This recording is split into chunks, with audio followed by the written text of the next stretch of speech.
Everyone thought he was a useless idiot, but he turns out to be the strongest hero who is pretending to be normal and immediately creates a harem. Alan used to be the strongest hero, but he got tired of saving worthless humans at the expense of his personal life. So when he was about to die, he made a wish to the goddess weeping beside him that he wants to live like a normal man in his next life. His wishes come true, and he becomes the loser son of a duke. One fine day, he wakes up in his bedroom as his younger brother comes banging on his door and tells him that their father wants to meet them. His dad immediately starts insulting Alan, telling him that he is still a level 1 loser even after so many years, and his stats have not increased in the least. On top of that, he did not even get any divine gift from God like other noble children. He then kicks Alan out of the family, claiming that he is a failure and a blot on his family's name.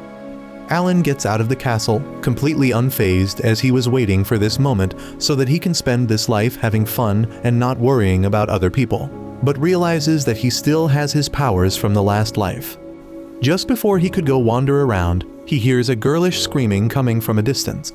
It turns out to be 2 girls who are being attacked by some monsters. The tomboy knight Betty tries to slash and stab the dog monsters, but even as she shatters them to pieces, they immediately heal back up. She tells the princess named Lisa to run away while she blocks the dog monsters, but the princess is adamant about not leaving her behind. So she simply stands behind her while Betty tries her best to keep the monsters at bay. Alan watches it from a distance by using his magical eyes, and remembers how when they were young, some men at a party were making fun of him for being useless. But Lisa stepped in and told those men that at least he tries. This makes him want to help her in this situation just as the incompetent warrior woman falls. One of the dogs slashes her body, leaving her knocked out on the ground.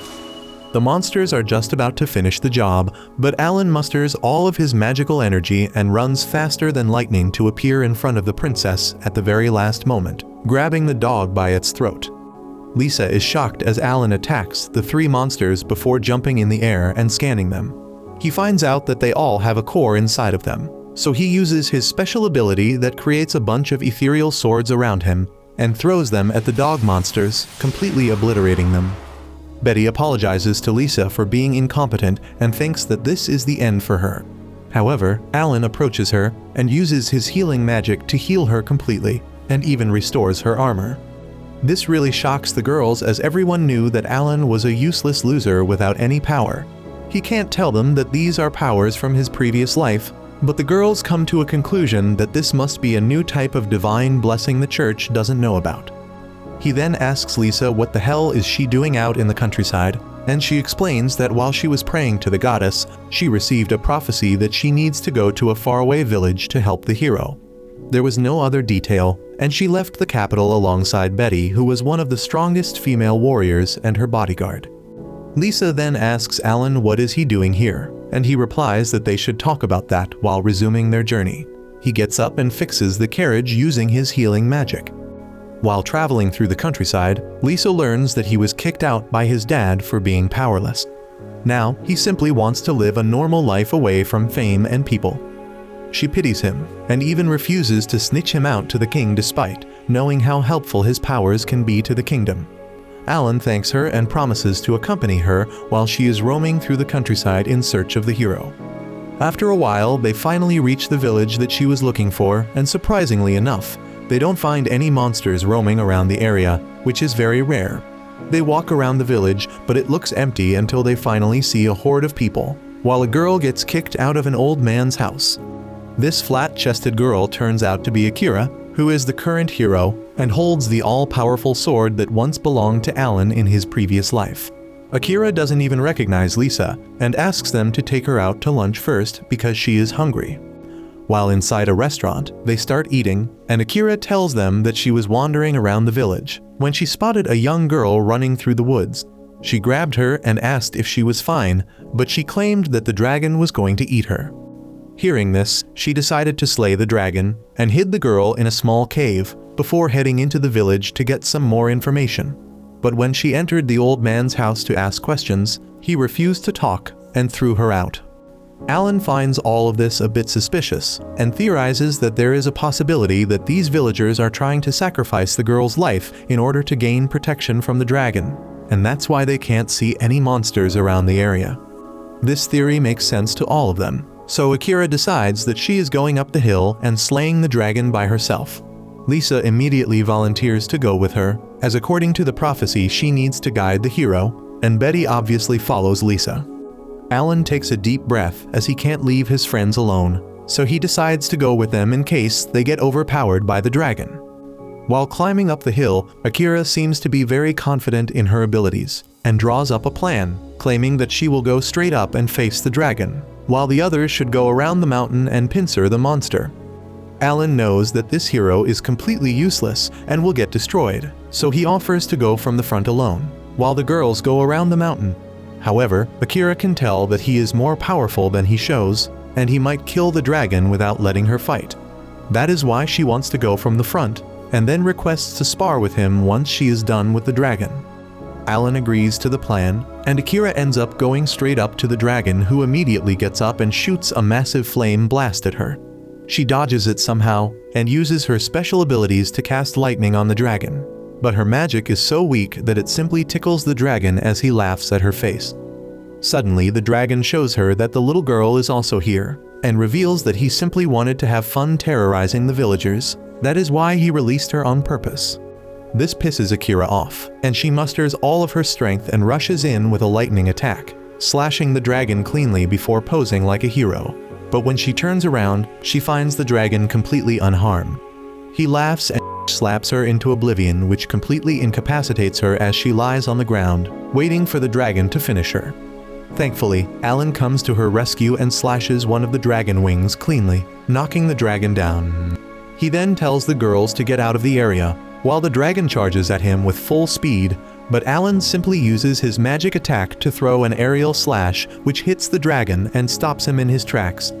The dragon is very confused as he is the Red Dragon King, the strongest dragon in the world, but Alan immediately scans him and is ready to deliver the final blow.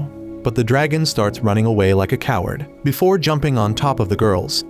He promises to kill them if Alan takes a step further, but Alan doesn't give a shit and rushes in with a strike, penetrating the dragon with his sword, and unleashing his ultimate move that completely destroys the dragon. Everyone rejoices at the victory, and Alan realizes that the girls can't survive a day in this world without his help and decides to delay his retirement till Lisa's work is done. The next morning, he wakes up by the tree only to find Lisa staring at him. He then looks around to see the little girl sitting and watching while the hero Akira and Betty are having a sparring match to decide who is the strongest amongst them. Suddenly, Alan remembers that yesterday, Lisa used Saint Class healing magic on Akira when she was injured. But Lisa tells him not to divulge this information to anyone else as it is a secret she has been keeping, and Alan promises that her secret will be safe with him. Just then, Akira calls Alan over, claiming that they want to have a sparring match with him as well. Later that day, they all get ready in the wagon, but Akira decides that she wants to wing it alone and doesn't want to travel in a wagon. Alan asks whether she would be alright, but she promises that she knows how to handle herself and tells them that she will be taking the girl with her. This makes Alan suspicious, so he tells her to beware of FBI, and she goes off on her way. Alan and the rest proceed into the wagon, where Lisa apologizes to Alan because in the last fight against the dragon, his sword broke, and tells him that she wants to go to a nearby village which is filled by degenerates because her friend called Noel lives there and forges amazing swords. Alan tells her not to worry about it, but agrees to go into the village regardless. Meanwhile, back at Alan's house, his father and his brother Karen are talking about how their plan failed. It turns out that it was them who sent the monster dogs to attack the princess, as well as they made a deal with the dragon to kill the hero, as they want to take revenge on the kingdom. Karen starts shouting, but his father tells him to shut his mouth up, while he turns his attention towards an old butler-looking dude and tells him to get more information about the whereabouts of the princess. Back at the village, Alan is shocked to see the area filled with all kind of demi-humans roaming around the area while he finds his way to Noel's house. Inside, they find her lying on the floor, which gives Lisa a scare, but it turns out that she was just exhausted after working all night. Lisa heals her back up, and afterwards asks her to make a sword for Alan, but she outright refuses, claiming that she has a lot of customers who want their swords polished and fixed urgently. She then asks what happened to his original sword, which Alan then shows to her. She looks at him with disgust and claims that she can never forge a weapon for a guy who can't take care of it. Lisa tells her to check it once, so she uses her special abilities to see how it broke, and realizes that this sword was used perfectly to its full potential, and only then did it break. This changes her mind, and she agrees to do the job for him, and then kicks all of them out, so she can work in peace. After that, the three of them decide to go inside the town to get a lodge to stay at night. But it turns out that a girl wearing a very dumb dress has been spying on them, who turns out to be working for the old butler guy. She tells him about what she saw, but he is confused because there is supposed to be only one useless female guard with Lisa, and not another guy. After spending the day in the town, Alan decides to sell the dragon scales that he scavenged at the Adventurers Guild. A bit sad, Alan walks down to the Adventurers Guild and goes over to the counter only to find another furry receptionist. He gives over the dragon scale to her and asks her to trade it for money, but this thought has never seen a red dragon scale in her life and starts shouting like crazy. This attracts the attention of the old butler alongside the lowly, who go up to Alan, and the butler starts asking how he got the scale. Alan tells him that him and his party had a fight with the Red Dragon King and were able to win it, and that's why he got the scale. The butler uses his skills to check his level and realizes that Alan is a level 1 loser, so he asks whether the hero was in his party. Alan truthfully replies saying that the hero was in their party and together they defeated it. Butler seems to be satisfied by it and wanders outside, where he tells the lowly that the guy is a complete nerd who can't even cut his own steak, let alone kill a dragon. But the lowly is still apprehensive and claims that she feels like he is hiding something. The next morning, Alan and party go back to Noel's place to check up on her, only to find her down on the ground unconscious once again. Lisa helps her back to consciousness while she tells Alan that his sword is ready. Alan picks up the slender blue blade and claims that it definitely is one of the best swords that he has ever seen, and immediately the thirsty elf starts telling him that she wants him to try it outside. Lisa immediately puts a stop to it, forcing Noel to rest before doing anything, but after that they head outside into the forest to try and slay some monsters. On the way they start talking and Alan asks Noel why is she a swordsmith as it is usually done by dwarves. Noel tells him that it is because she lost her family when she was a young elf, and while wandering through the forest, she ended up being saved by a dwarf named Vanessa who was more manly than you. Vanessa then took care of her, but then an unfortunate accident happened and she lost her forever. Before she could explain further, the butler showed up once again with the lowly inside the forest for no reason, and started asking whether he is here to kill monsters. But Alan tells him to stop acting like a stalker SSO. The butler leaves quickly. Alan goes further and finds some monsters that he easily destroys with his new sword, cutting them to shreds, which seems to be a good enough test for the sword. But this thirsty asshole Noel is still not satisfied and claims that they should kill some stronger monsters and drags him deeper into the forest.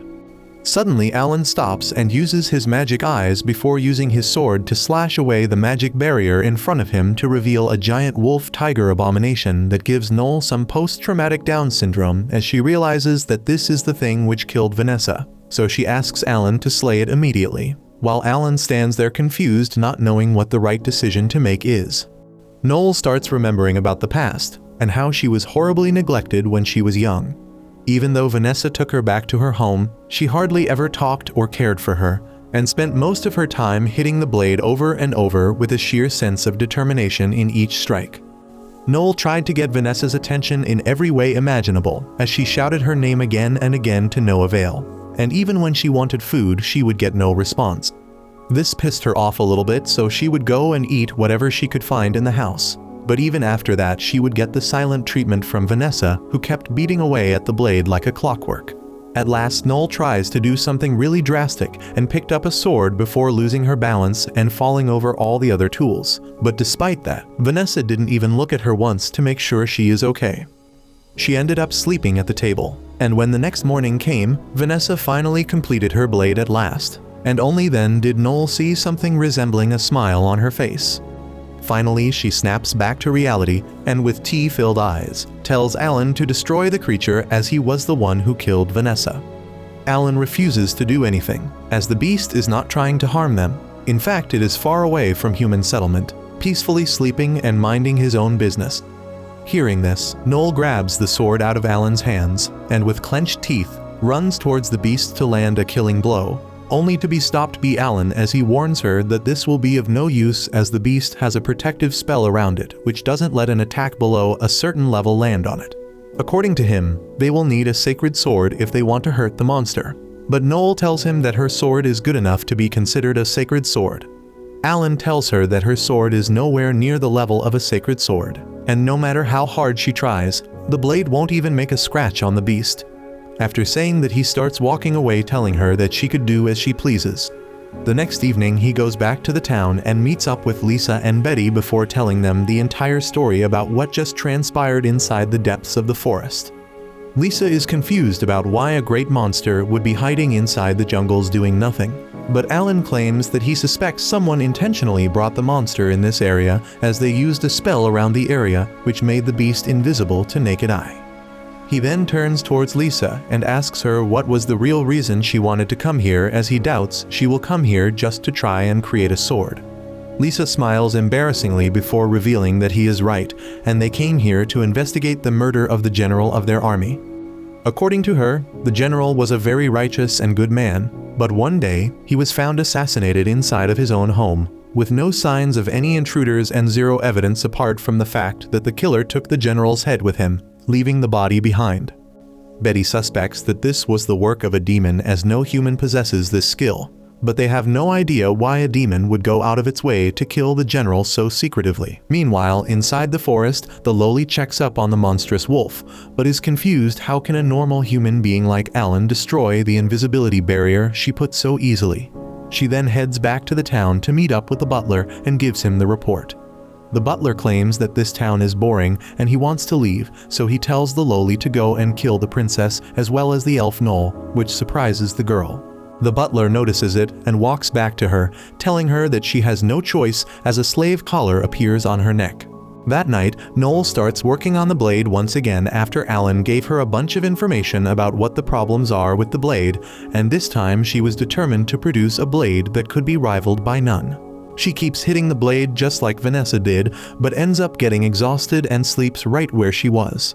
In her dreams, she again witnesses the events that transpired that horrific day when their home was attacked by the monstrous wolf, alongside the butler who wanted to remove Vanessa from the earth just because she was trying to make swords that could rival the sacred treasures. The wolf shoves her through the house as she slides back, but manages to stabilize herself before rushing in for an attack.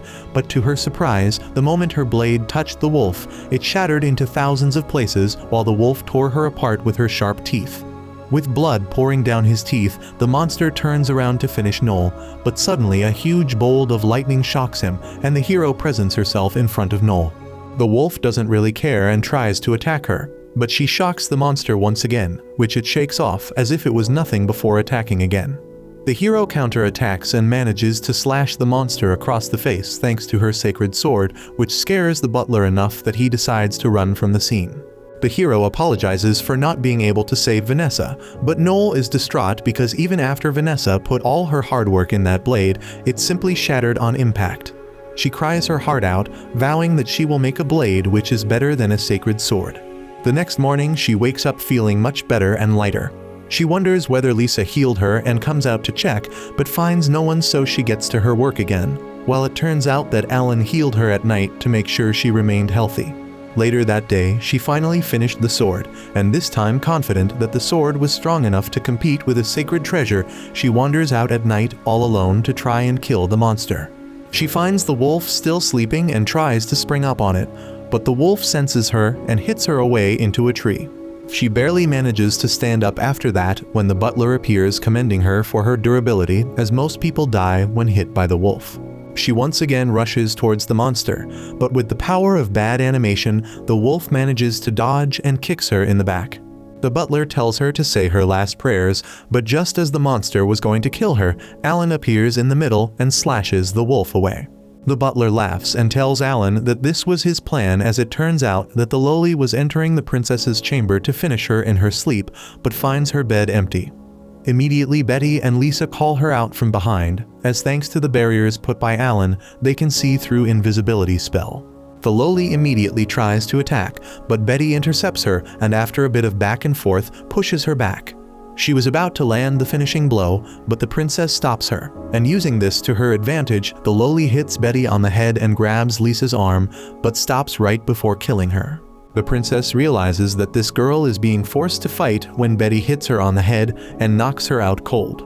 Meanwhile, the butler orders the wolf to kill both Noel as well as Alan, but unlike what happened with Vanessa when the wolf attacked Alan, he was able to slice through him without his sword breaking.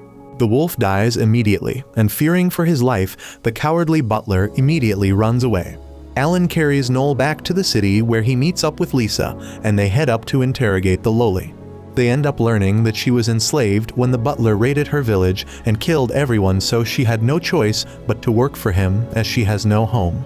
This reminds Noel of her own childhood, and similar to how Vanessa took her back home, she walks up to the loli and frees her from her bounds, claiming that she will take the loli back to her place and that they can live together in her home. This makes her really happy and she starts crying, which solves most of the problems, but Alan is still not done and wants to finish the butler forever. He goes out inside the forest alone once again and uses his special attacks to try and find the butler, but it turns out that while he was hiding behind the mountains, a demon ended up finding him and killed him before leaving the place. It turns out that the orders to kill the butler were given by none other than Alan's father himself, who has hired the demon and is also responsible for killing the general of the kingdom. He tells the demon that he wants to finish the hero as well as the princess, but his son jumps in between, telling his dad that he wants to deal with the princess's party personally. Meanwhile, Alan and his party are at Noel's workshop. They have been trying to find some leads about the murderers of the general, but no clue has been found till now. Noel suddenly gives Alan an idea, reciting a story about a certain village nearby where a ghost wearing silver armor appears at night and haunts the graveyard. Betty freaks out on hearing this story because she is terrified of ghosts like a 5-year-old, and while everyone is busy teasing her about it, Lisa decides to investigate the ghost story. Alan also agrees because demons may know how to raise people from the dead, and they can find some clues if this story is true. So, that evening, Alan and his party go to the village and find the people there hard at work, preparing for Halloween. Lisa asks the villagers if they have seen a man wearing silver armor around these parts. They have never seen anything like that, and Lisa is disappointed by their answer. Alan says that they should check out the village graveyard too, because Noel mentioned that clearly in her story. They find the graveyard empty, but Betty is fully alert, and as she hears the rustling of leaves, she immediately turns back. She was anticipating an enemy, but all she finds is a man with completely white eyes. They do not suspect anything and follow the man as he leads them to the village chief's house. They meet the village chief, who denies any sighting of a ghost wearing silver armor in this area. However, as a consolation, he invites Lisa and others to stay over for 2 days and witness the festival tomorrow. Alan takes up his offer instantly, and the village chief arranges for their accommodation. As Lisa sleeps in her room, she dreams about her childhood. She sees her uncle, who was a knight and her bodyguard. She was very fond of him, and he too adored her. Suddenly, her sleep is disturbed by the creaking of floorboards, and she goes outside to see if anything is happening. As Lisa takes a look outside the window, she is shocked to see a knight in silver armor that bears an uncanny similarity to her uncle. The knight begins walking away, and Lisa chases after him, eventually ending up in the cemetery. The knight vanishes, and then suddenly, zombies pop out of the ground. Lisa screams in terror, but then Alan wakes her up. It turns out that she was just having a bad dream, but the feeling of terror and loneliness has not yet left Lisa, so she clings to Alan and asks him to let her stay like this for a while. The day changes, and the next evening, the villagers dress up as ghosts to celebrate Halloween. They light a huge bonfire and dance around it, while Alan and the girls watch them. Suddenly, the white-eyed man from yesterday approaches them and asks them to join the festival. Lisa says that she is tired, so she will take a rest, but asks Betty and Alan to enjoy the festival. Alan is suspicious of foul play going on in the village, so he uses his magical eyes to quickly scan them. He then accepts Lisa's order and runs towards the dancing villagers, and Betty follows him. Just as Lisa is left alone, a strange smoke streak passes in front of her, and she suddenly hears the voice of her uncle.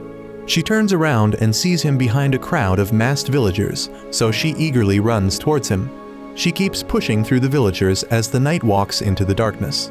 Eventually, Lisa reaches the dark forest, and the mysterious smoke becomes even more dense around her. The Silver Knight appears before her, and it is indeed her uncle.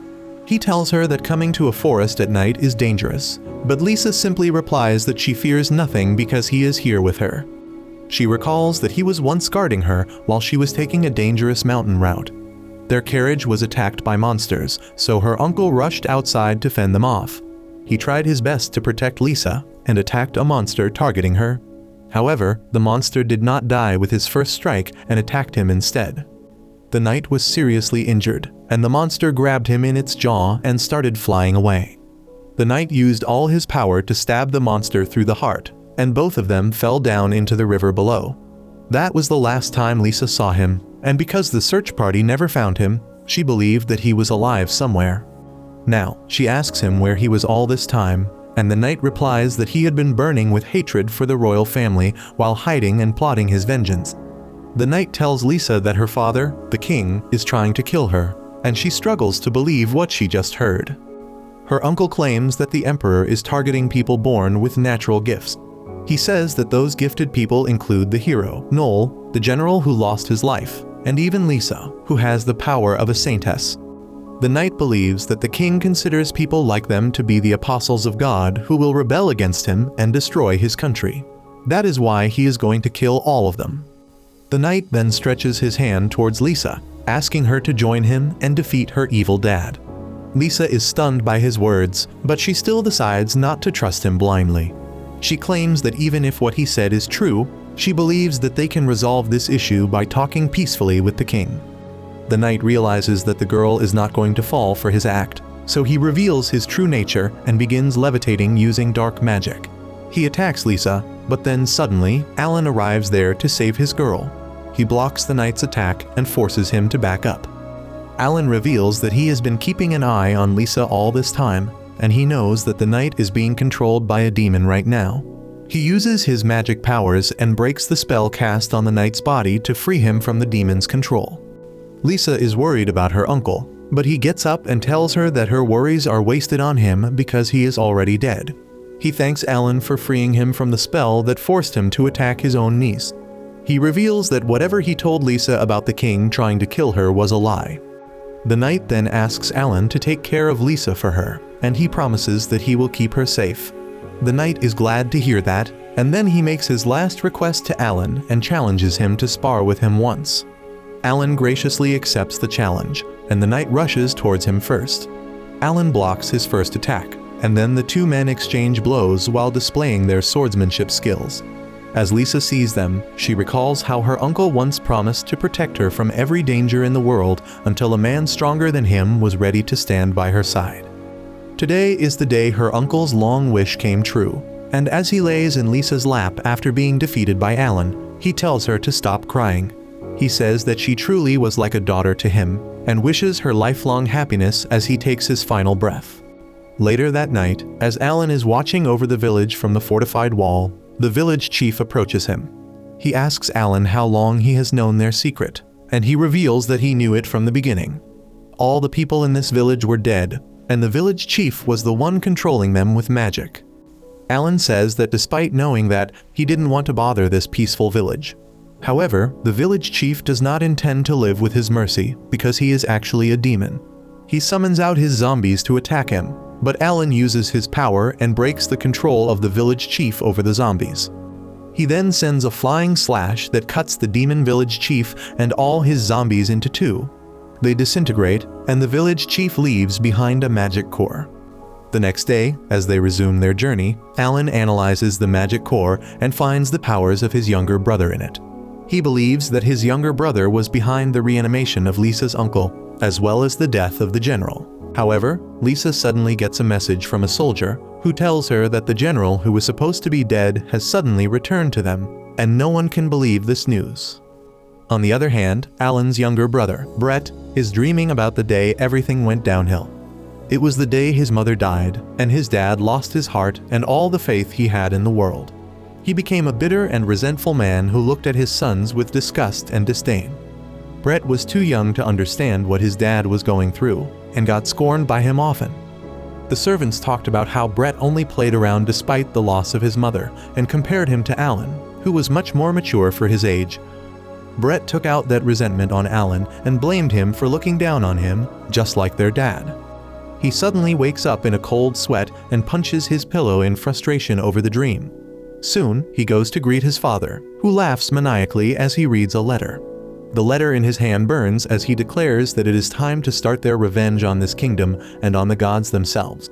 Aghast by his father's reaction, Brett thinks that he is the only one suitable to lead this family. Meanwhile, rumors about the dead general returning to life start circulating in the city. Not only that, the revived general seems to have joined the rebellion against the king and is trying to convince the citizens to join his side.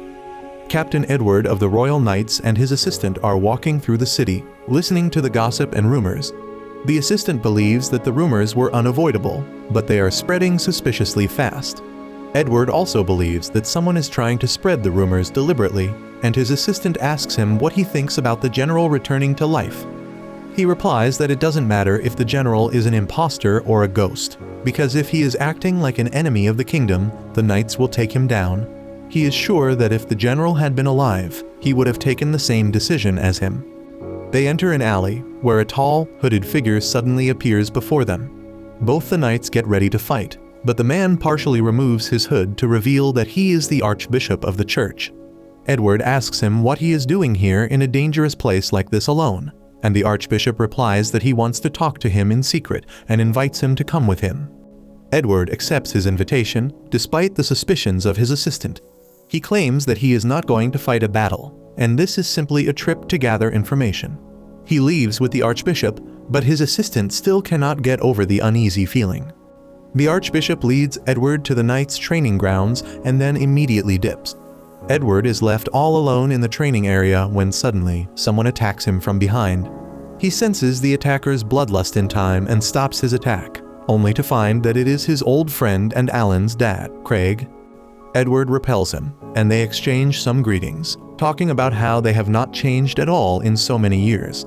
Edward remarks that he has not seen Craig since his wife's funeral and asks him why he is suddenly here. Craig laughs while calling him a fool. He reveals that the archbishop is already under their control and attacks Edward, who has not understood what is going on just yet. He blocks Craig's attack while demanding an explanation, and Craig declares that he no longer has any need for this world. In another location, Brett is traveling by carriage to execute their plans. However, the only thing on his mind are the memories of his mother's death. He was unable to grasp the concept of death at that time and asked Alan why their mother was not waking up. Alan simply told him that all people die one day and comforted him by holding his hand. That time, their relationship was not so bad, and Brett used to visit him when he couldn't sleep at night. He asked Alan if he was a failure because their dad had called him a failure earlier. Alan tried to convince Brett that he was not a failure and that he should not pay any attention to the people judging his worth without giving him a chance.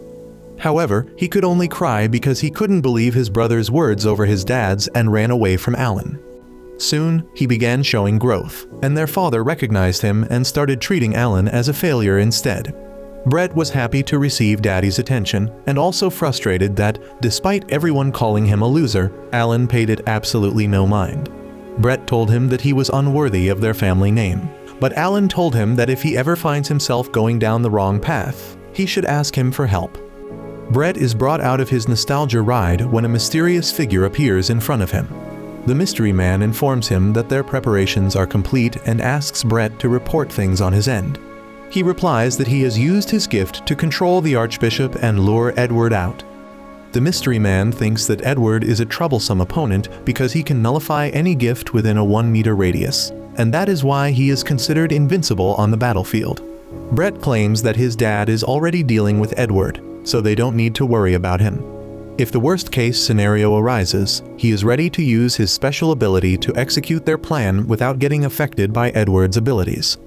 He reminds the mystery man that his side has been producing constant failures and asks if they will succeed this time, which enrages the man. Suddenly, his partner teleports right next to him and reports that the hero has appeared. They disappear after warning Brett that any failures from him will not be tolerated, and he is determined to not fail like his elder brother. Meanwhile, the hero Akira and the girl Sarah, whom she adopted, are traveling through the city. Akira notices a hooded figure following them, and she quickly increases her pace. Once she reaches an isolated area, she tells her stalkers to come out of hiding, and 4 hooded men appear around her and declare that they will kill her. Akira doesn't think they are capable of doing that, and the attackers agree. However, they activated a spell that they had placed on Sarah and all the people in her village, turning her into a living bomb.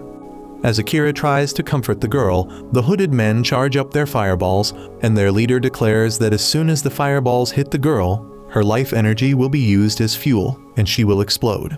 They ask Akira if she will die with the girl or abandon her to save her life. Akira is in doubt, but then suddenly, Sarah pushes her away, telling her to run. She refuses to do so and tightly hugs the girl as the fireballs are shot towards them.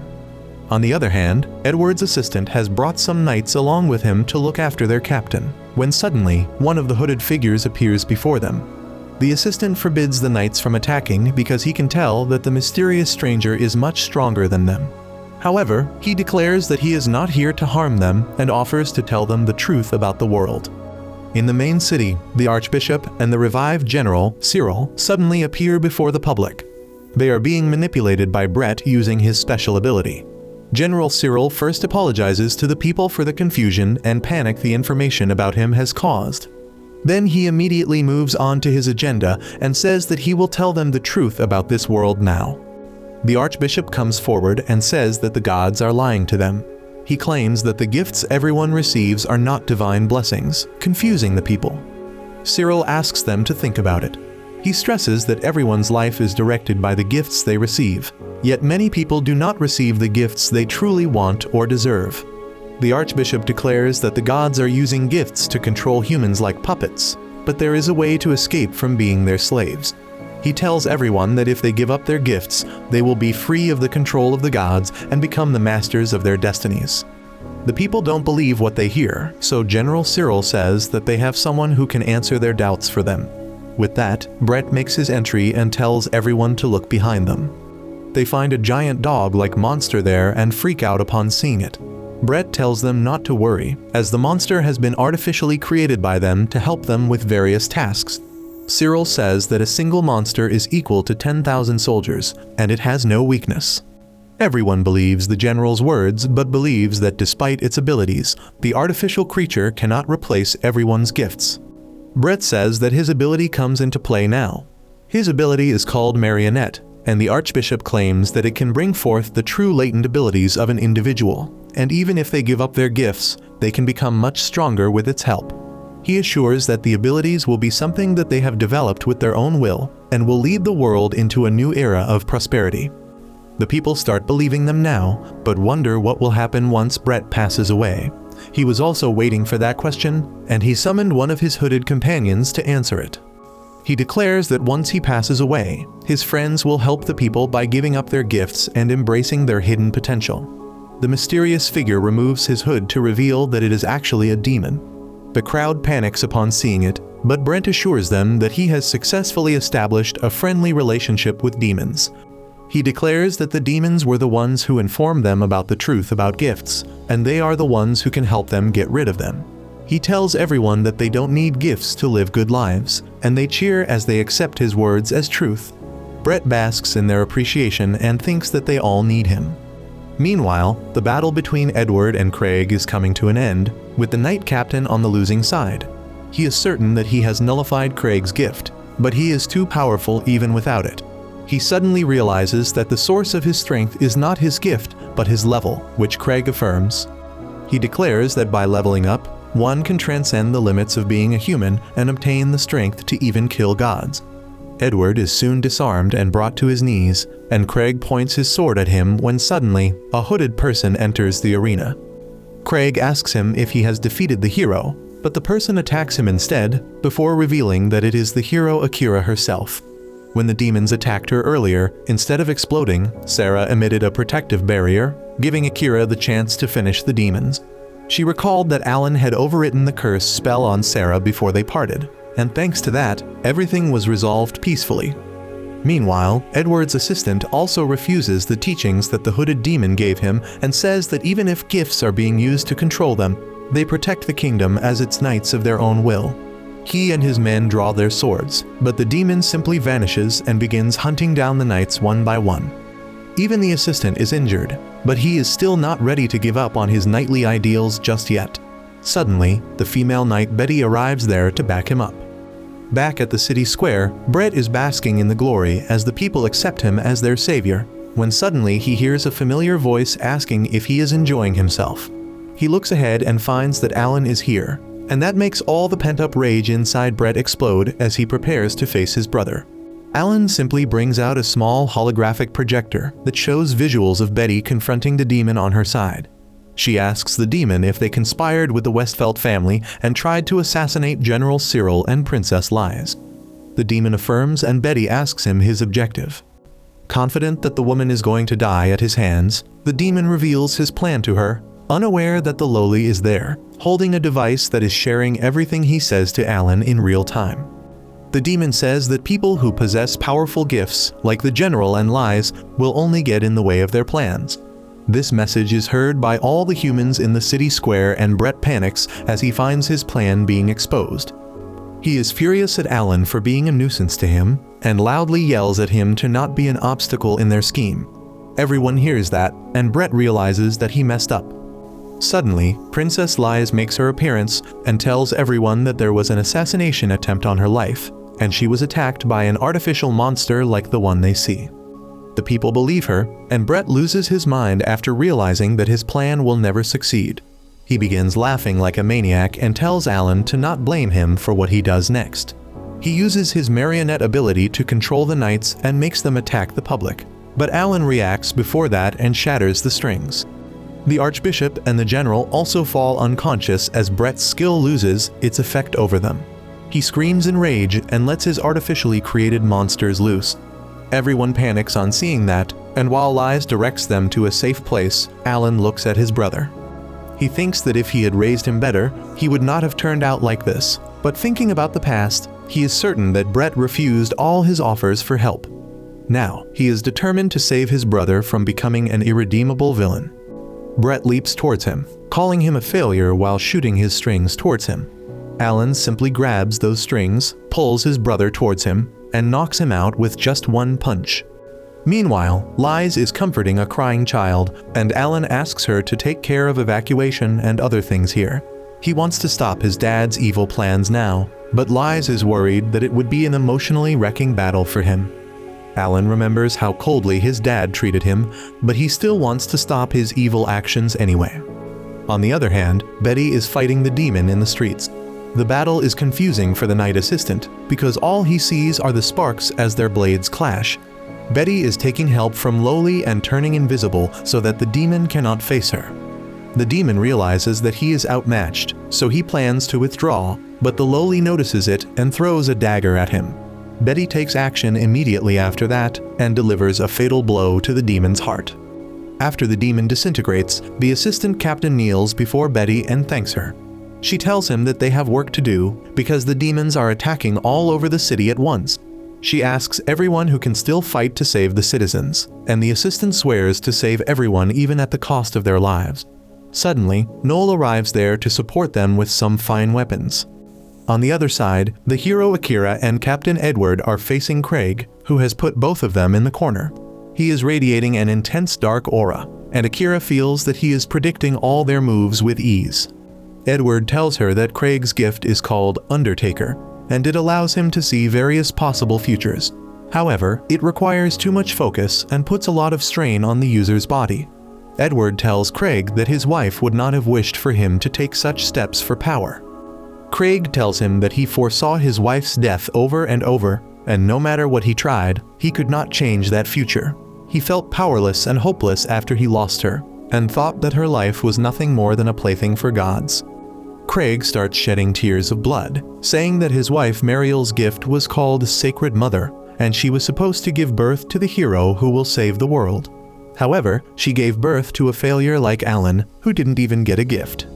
He roars, letting out red lightning from his body, asking what was the purpose of her gift and her death if she could not give birth to a hero. Now, he is determined to erase all the gifts and even the gods from the world. The red lightning disappears, and the dark aura surrounds Craig's body again. Akira tells him to stop elaborating things so much when the simple truth is that he couldn't get over his wife's death.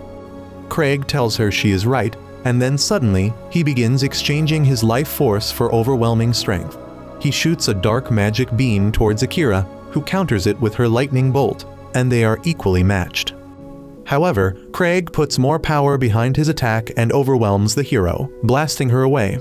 She hits a wall and loses her consciousness, leaving only Edward behind to face Craig. Edward has realized that Craig is using the power of demons and tells him to stop using it before he loses all sense of himself. Craig doesn't care about his opinion and hits him with the dark beam too. Edward feels the darkness suffocating and swallowing him, and then he suddenly finds himself in a world where Craig's painful memories are displayed as black bubbles rising out of a sea. He begins crying and apologizes to his friend for not understanding his pain, and suddenly, the dark aura surrounding Craig vanishes. Edward believes that he saved him through the power of friendship, but then Craig stabs him in the heart. He falls dead with that, and Akira is aghast by what she just saw.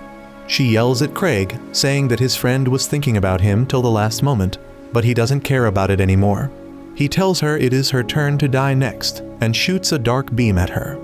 Akira prepares to be sent to the afterlife, but the attack doesn't hit her. When she opens her eyes, she finds Alan standing in front of her, and Craig is not happy that his failure of a son is here to stand in his way. Alan also replies that he would have preferred someone else to do this job. Craig gathers his dark aura, telling his son that he will always be an eyesore to him. He shoots the dark beam at him, but Alan blocks it all easily. Craig is stunned because the attack was powered by his hatred, and he believes that his hatred can't be countered so easily. He asks Alan who the hell he is, and he replies that he is a failure. But even then, there are people he cannot abandon, and his mom would have wanted him to help everyone too.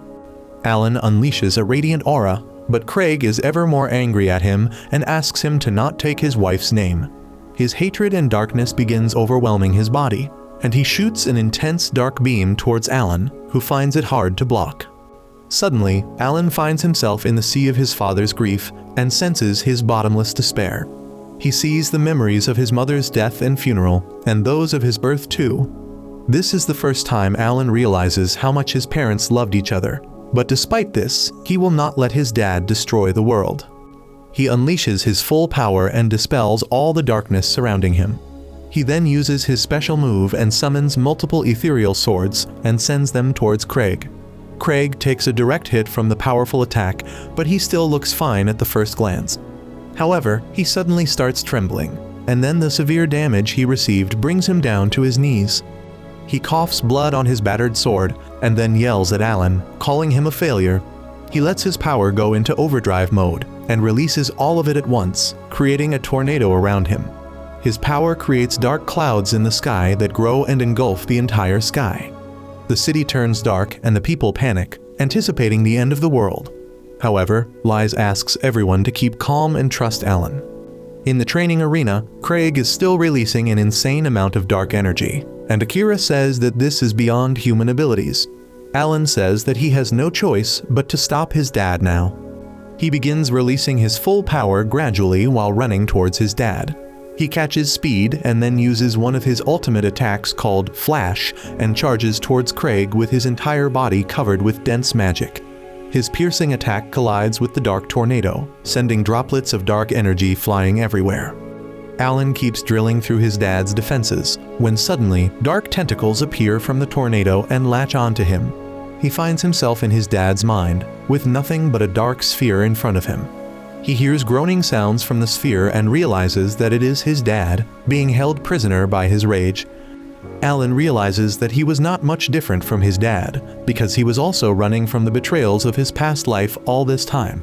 In a way, he can understand what it is like to be a prisoner of negative emotions. That is why he decides to free his dad.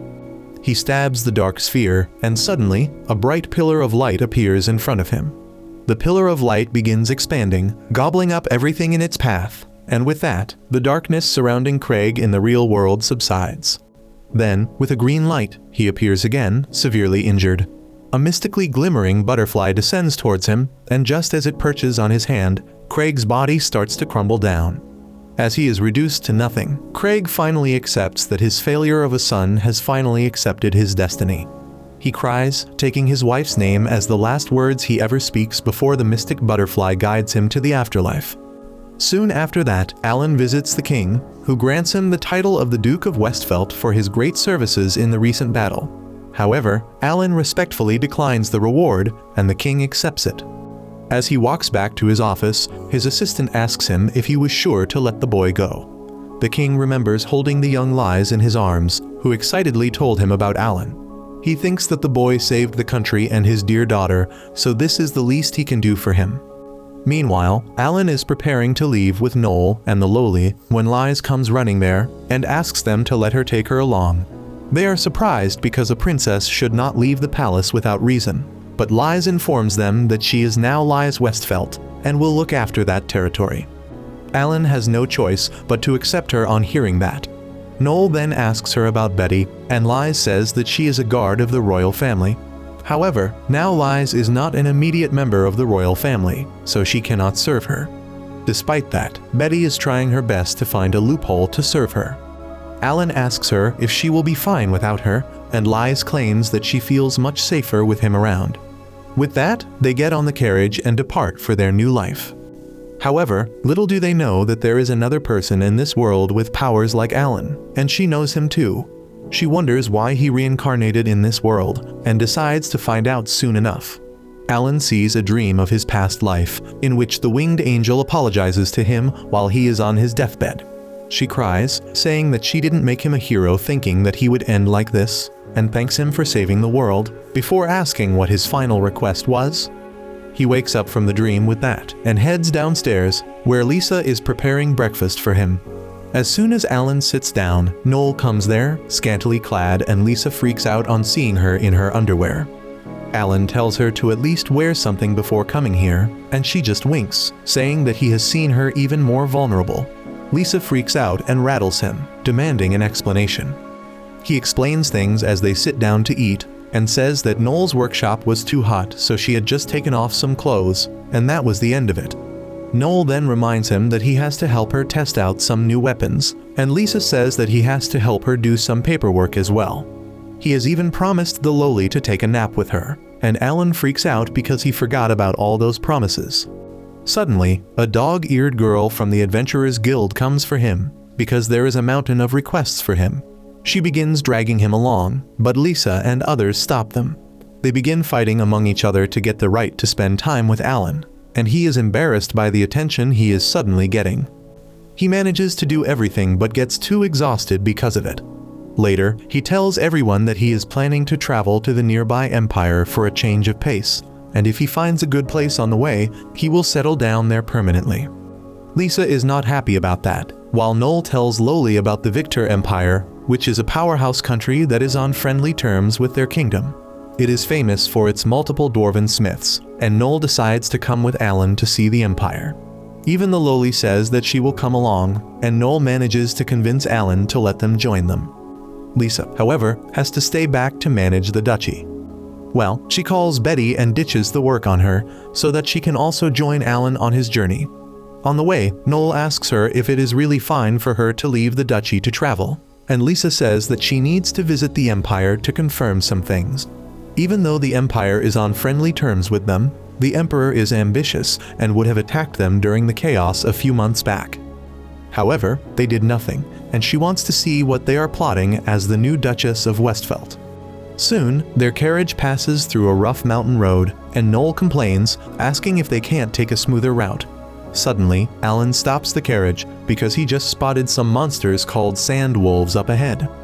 Noel and Lowly talk about how ferocious those monsters are, but Alan immediately leaps towards them and destroys them within seconds. He returns to the carriage, but now he is doubtful that someone sent the sand wolves after them on purpose. A couple days later, they reach the first major city of the empire. Despite it being bustling with activity, Alan is on his guard because he feels that the atmosphere here is a bit intimidating because there are too many guards. Suddenly, he bumps into a redhead and immediately recognizes her as Hina. Even she recognizes him and asks what he is doing in a place like this. He throws the question at her and asks what is the daughter of the Imperial Marquis doing here without her guards. She gets embarrassed and tells him to unhand her, and he does so. Alan's girls are jealous that he is close with Hina, but Lisa recognizes her. She also recognizes her and asks what is she doing here, and Lisa nervously lies that they are sightseeing, but is easily caught. Hina doesn't ask her any questions, but gives everyone advice that the Empire is in a state of chaos and confusion right now, and a single spark may lead to disaster. That is why she wants Alan and his girls to head back to their country before they get caught in trouble. She reveals that even the Black Wolf Knights, who are the most feared knights in the Empire, have been given the right to take action on their own by the Emperor. Hina tells them to stay away from the Black Wolf Knights at all costs, and then immediately takes her leave. Lisa and others are confused about what is going on here, but Alan notices something, so he decides to pursue Hina, leaving his girls behind. Alan catches up to Hina, who was actually the winged angel from his dream. She was the disciple of gods in their last life who kept on telling him what to do. He asks her if she warned them earlier as Hina or as the angel, and she replies that she was just being herself, because this time, her powers are quite limited. Alan says that it is a surprise that she also ended up in this world, and Hina blushes as she says that it is because he keeps attracting trouble everywhere he goes, so she came here to support him. She tells him to hurry home if he wants to live peacefully, and he simply leaves after thanking her. While he is searching for his girls, an explosion happens in the distance, so he goes to check it out. He finds a man running away from the guards and coming right at him. The wanted man draws his sword as he tells Alan to get aside, and he simply taps him on the back and knocks him down. Suddenly, the man is surrounded by black smoke and a magic circle appears behind his back. Blood splatters from every opening in his body, and the man dies instantly. Immediately, the knights come there, and their captain is curious about the situation and Alan's presence there. He raises his hands as the knight captain interrogates him. She wants to know what happened here, and Alan says that he hit the man in self-defense, but he did not kill him. The knight captain finds it hard to believe him, and asks how could he kill the man so brutally without using a weapon or a gift. She explains that her gift allows her to see what gifts others have used. The downside of that gift is that she cannot see if demons are involved in something. Alan tells her that he is not a demon, but he knows that the girl isn't going to believe him so easily. She affirms, saying that if he can't give her solid proof, she will arrest him on suspicions of being a demon. When the knight captain tries to grab him, he suddenly turns invisible, and she panics. She sends her knights to lock the border and search for Alan everywhere. Meanwhile, Alan was rescued thanks to Loli's help, who brings him to a sewer where Hina, Lisa, and Noel are waiting for him. Hina is angry that he got into trouble despite her warning, but he is confused about what she is doing with his girls. Lisa explains that they were waiting for him to return when Hina approached them and told the Loli to help him. Alan understands everything and states that since Loli's gift is demonic in nature, the knight captain failed to capture her. He gives her a head pat for doing her job well, and then suggests that they immediately leave the Empire. Hina tells him that all the borders and gates have been sealed, so they can't escape. Even the Loli's power can't help them, because the knights will be on their guard this time. Alan then starts staring at Hina and says that maybe she can help them. She takes everyone to her home, where the butler recognizes Alan. He too recognizes the butler Silas, who used to serve their family before he was kicked out by his crazy dad. Silas tells Alan that Hina hired him and everyone else that was kicked from the family, and she gets flustered. They head inside after that, where Noel and Loli keep bouncing on the couch. Alan gets straight to the point and asks her what's wrong with the Empire. Hina tells them that over 1 year ago, the Emperor was assassinated, and Lisa realizes that is why the Empire did not try to invade them. Noel asks Hina if it is all right for her to reveal such crucial information to outsiders, and she replies that she trusts they are not people who will misuse this information. They retire to their rooms, and Hina pays Alan a visit at night. He asks her if she suspects the demons are behind the assassination, and she agrees. She believes that only demons or Alan can pass through the king's guards to kill him, and he says that she can do that too.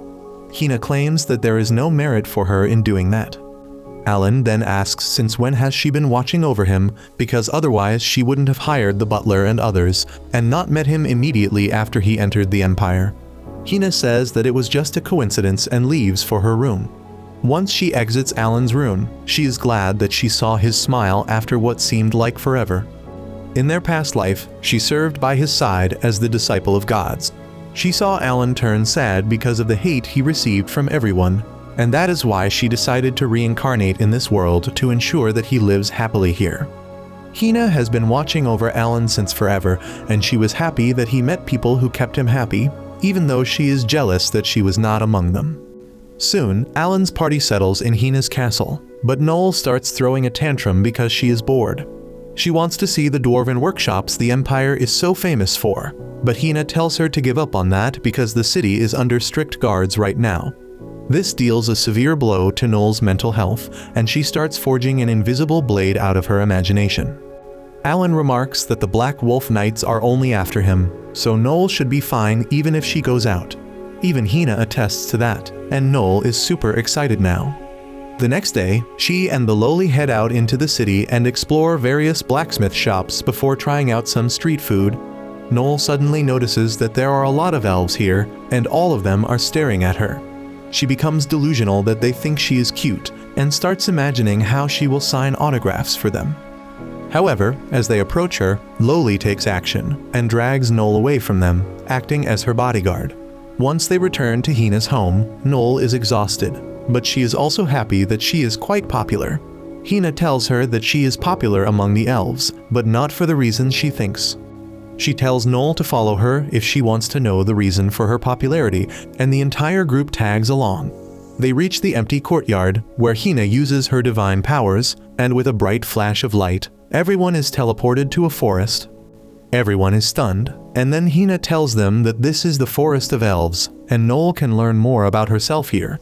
Lisa remarks that they were just at the castle right now, and Hina explains that they are at the same place, but in a different dimension. She boasts that the Forest of Elves is protected by a strong barrier because they don't like outsiders. Anyone who visits them has their memory wiped clean, but Hina has the permission to enter the forest freely. Alan is surprised that the elves could create a barrier so strong that even he couldn't detect it, and asks Hina if she was involved in it somehow. She nervously admits that she was a small part of it, and then begins leading the group inside. They head deep into the forest, and Noel remarks that she feels like she belongs here, but she has no memories of this place. Soon, they find themselves surrounded by elves. Everyone is on their guard as the elves come closer, but Alan cannot sense any hostile intention from them. Suddenly, the elves get on their knees, and Hina says that it is the obvious reaction because their ruler has returned. The elves welcome their ruler back home, and Noel stammers as she asks them if they are talking about her. One elf says that they have waited for her for a long time, but Noel still doesn't understand what is going on.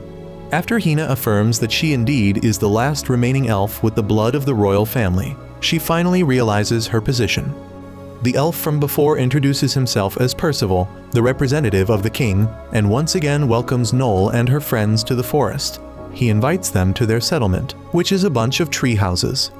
The elves are using human furniture as well as playing chess, and this surprises Alan and others. Percival is about to explain that Hina brought all these things for them, but she tells him to shut up. Soon, two horned kids come running to Noel and offer her some acorns they picked. She takes one from each, and the kids promise to bring her more amazing things tomorrow. Percival tells the kids to scram, and even asks the one hiding behind the trees to come out. The boy named Phil comes out of hiding, and Percival tells him to go away because their ruler is busy.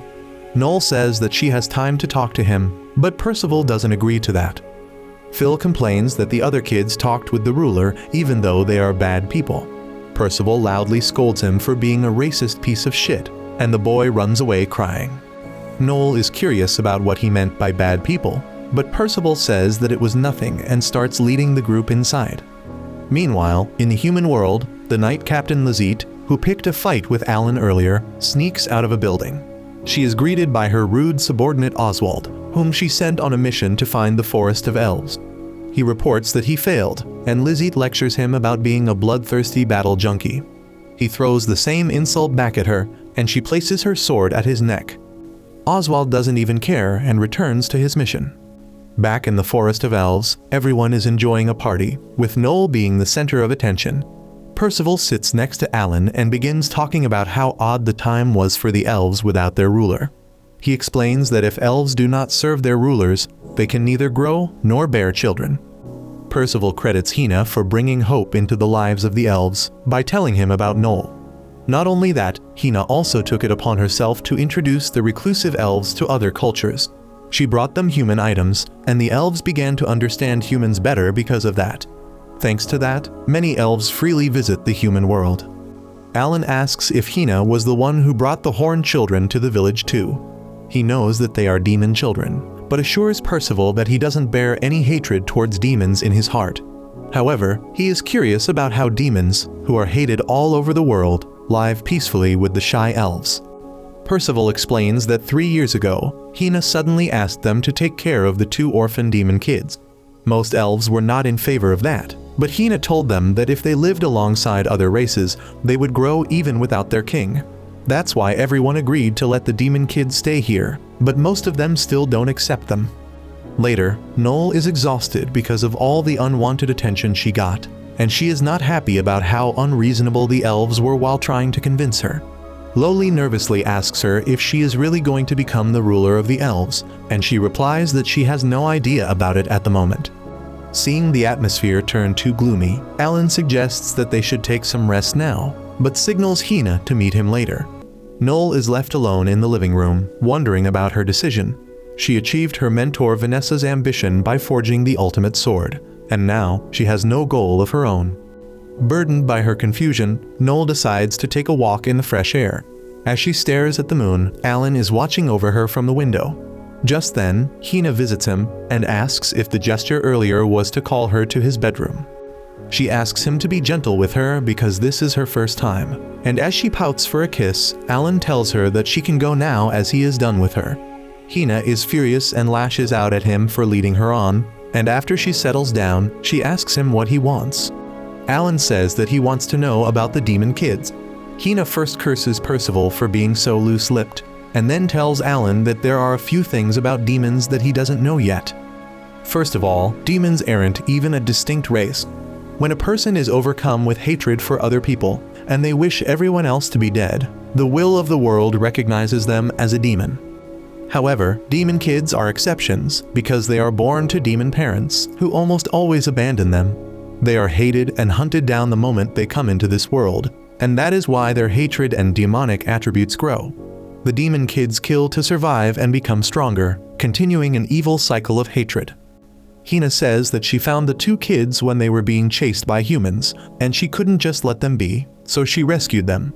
Alan smiles at her and remarks that it is exactly what he thought she would do. The next day, Percival leads Noel and her friends to a mystic lake inside the forest.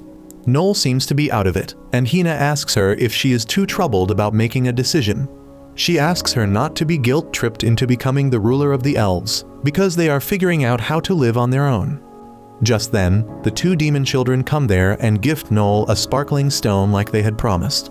She thanks them, and then Hina remarks that it is a spirit stone, a crystallization of elven power, which is a precious ingredient in alchemy. Suddenly, the boy Phil comes there and throws the spirit stone away. He tells the demon kids to stay away from their ruler, and they start crying. As Noel tries to console them, Percival scolds the racist piece of shit, but he runs away. Alan realizes that the elves deeply hate demons, and Hina retorts that not just elves, but even someone as kind as Lisa is having problems approaching the kids. Hina then walks away and finds Phil crying in the streets of the human city. She says that he was quite mean earlier, and he replies that he couldn't stand the demons getting close to the rulers. Hina asks him if the demons have ever done anything bad to him, and he says that they have not. She sits beside him and tells him that the demon kids feel the same way about the ruler as he does. She tells Phil that he should try to be friends with the kids and treat them nicely because they are younger than him. She walks away, telling the boy to return home soon as well. Phil realizes that he must agree to the demon kids, but as soon as he gets up, He finds the mean knight Oswald in front of him. He tries running away, but Oswald grabs him by the neck and then unleashes his sword, asking Phil to show him the way to the elven forest. Meanwhile, in the village of elves, a grand feast is thrown in honor of their ruler. While everyone is amazed by the hospitality of elves and enjoying themselves, Noel looks gloomy for some reason. Hina asks Alan if Noel will be alright, because she looks like the thought of becoming a ruler has taken a toll over her. Alan is busy stuffing his mouth, and remarks that anyone in her position would lose their appetite too. Hina wants to help Noel somehow, but Alan replies that it is something she must decide for herself. However, their worries are completely baseless, as the only reason Noel is not interested in food is because she wants to eat meat and not the fruits and vegetables. Later, Hina decides to take her leave, and entrusts Percival to show the guests around. Percival says that she has no need to go out herself to look for the missing person, but she assures him that it is time for her to return home as well, so it won't be a problem for her. She leaves with that, and Alan asks Percival if something is the matter. He replies that the boy named Phil has left the forest and not yet returned. In the city, Hina looks for Phil in the streets, but she is unable to find him anywhere. On the other hand, Alan and his friends have returned to the elf settlement, and he remarks that elves are really carefree. Lowly looks around and says that they seem more lazy than carefree. Percival replies that the word hardworking doesn't suit elves well because they live too long and grow too slowly. The way they experience time is also different from other races. That is why hard work becomes infinitely less rewarding for them. Lowly asks Percival how do elves get food if they don't work, and he simply stretches his hand and an apple appears there. Everyone is curious to know the secret behind his trick, and he explains that whenever they wish for it, the forest shares its bountiful products with them, because elves are part of the forest. Neither Lisa nor Noel can fully grasp this concept, but Alan uses his magic eyes to find that elves and the forest have the same energy signature, and Percival is impressed by him. After explaining more about the connection between the forest and elves, Percival asks Noel what she thinks about the forest. She replies that it is nice and peaceful, but it lacks something. Alan suddenly chimes in and asks Percival if he can live in the forest too. He tells Lisa that he was always planning to find a peaceful place to live, and there can be nothing better than this. Percival replies that to live here, Alan would have to prove that he is one of them, and he can't even tell him how to do it, because it is the forest that decides everything. Alan says that he really wants to stay in the village, and Percival apologizes because he can't break the rules for anyone. Noel then asks him about the demon children, and he replies that they are just looking after them for a short while. He believes that once they grow up a bit, the children will leave. Alan finds the loophole in the law and asks Percival if he can also stay in the village for a short time. He believes that it would be fine, and then Alan asks him what is their definition of a short time. Percival says that it would be about 100 years, and Lisa freaks out on hearing that. Suddenly, the wind starts blowing and Percival receives a message from the forest. Alan is curious, and Percival tells him that they have a visitor, but it is someone the forest doesn't recognize. Lowly asks if it is someone suspicious, but he tells her to not be nervous because there are many people in the Empire who can enter their forest through legal means. He then apologizes to Noel, stating that he must pause their tour now because he must receive their guest. Noel tells him that she has no problem, and then Percival departs. After that, Alan suggests that they should return to the village, but Noel wants to explore the forest. However, he reasons that it will be bad if they run into someone from the Empire, and she understands. They go back to their lodging and Noel plays chess with Lowly, who has her own set of rules. Meanwhile, Lisa asks Alan if he really plans on staying in the forest, and he replies that he is seriously considering it. This makes her jealous, and she pouts, saying that of course he wants to stay here because his dear Hina is here. Alan understands her jealousy, but assures her that his relationship with Hina is not what she thinks it is. Lisa is not happy with that response and asks him to give her the details, and he nervously says that it is hard to explain. He says that it is like he and Hina are stuck together because of fate, and this gives Lisa the wrong ideas once again. On the other hand, Hina returns to her mansion, where she finds Lizette, the captain of the Black Wolf Knights, waiting for her. Hina asks her what she is doing here, and Lizette says that they've received information that she is hiding a suspect in the Emperor's assassination case. Hina plays it cool and says that she has no idea what Lizette is talking about and asks who fed her this bullshit. Lizette replies that it was just a hunch because she found the suspect in the city a few days ago, but then he escaped. However, he didn't cross the border and there are no clues that lead to him. She declares that the only one capable of making this happen is Hina, and on that cue, the knights storm her house. They begin tearing through the house to search for the suspect or any clues. Lizette says that they may not find anything here, but she believes that the suspect is hiding in the forest of the elves, and Hina goes there often. Hina is nervous on hearing this. Meanwhile, the Night Vice Captain has reached the forest with Phil, and he plans to play it rough now. Soon Percival arrives there to welcome the guest, but as he sees the scared Phil, he realizes that that man used the boy to make his way in here. The knight named Oswald spits out an apple he was eating, and then turns to Percival, asking if he is the boss here. Percival recognizes him as one of the Black Wolf Knights Hina had warned him about. She had told him that the Black Wolf Knights have been given extrajudicial rights, and they can kill anyone without any reason or accountability. Percival introduces himself to Oswald and asks him to state his business, and Oswald says that the knights suspect the elves of harboring a criminal.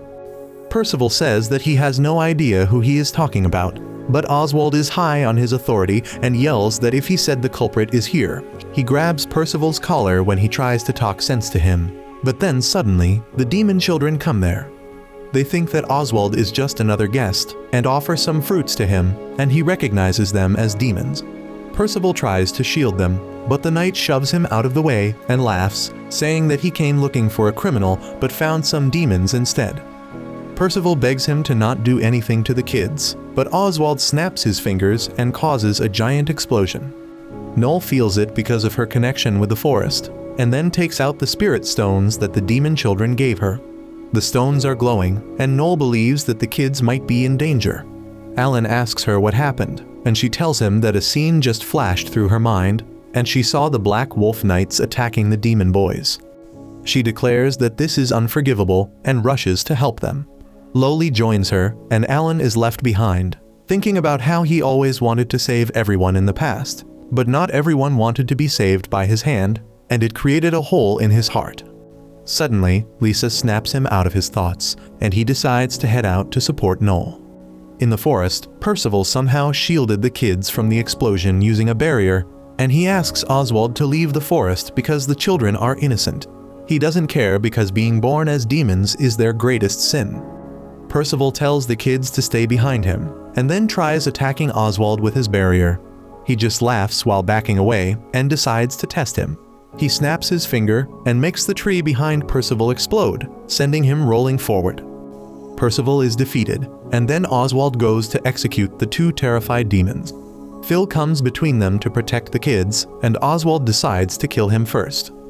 However, before he can swing his sword, a hammer hits the back of his head, and he turns around to see Noel there.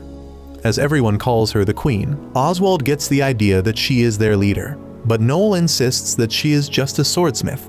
She tells the knight to get out of the forest, and he decides to deal with her too.